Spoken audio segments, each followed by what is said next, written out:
Почитувани, расколот во СДСМ го покажа хаосот во работењето на општинските предпријатија, милионските загуби и криминалот кој се прави во Куманово. Дури ни советниците на СДСМ повеќе не го поддржуваат штетното работење на Дамјановски. Тие не ги гласаа извештаите за работата на општината и општинските предпријатија. Во СДСМ се вклучи алармот и веднаш со мерки, како исклучување од партија, притисоци и закани со сталинистички методи, решија да ги дисциплинираат своите советници и да го заскријат срамот од неуспешното работење на Дамјановски.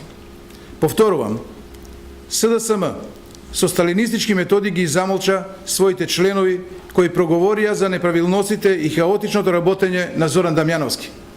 Па така, истите советници кои до вчера не ги гласаа катастрофалните извештаи за работењето на општинските предпријатија, преку ноќ го променија своето мислење и едногласно почнаа да ги поддржуваат и гласаат точките на Дамјановски и општината Куманово. Ова е врвот на лицемерието на СДСМ. Преку ноќ ли исчезна за СДСМ недостатоците кои самите ги забележаа во работењето на Дамјановски. Тие со страв, уцени и закани владеат во Куманово.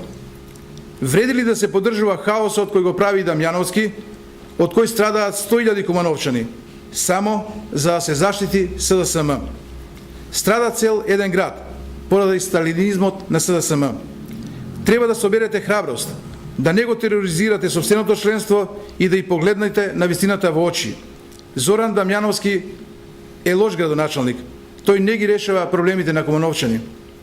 Изминатите неколку дена во Куманово се виде неспособноста на Зоран Дамјановски и СДСМ како партија.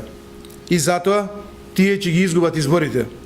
Притисоците, заканите и сталинистичките методи може да ви успеваат кај вашите советници, ама не и кај граѓаните. Благодарам.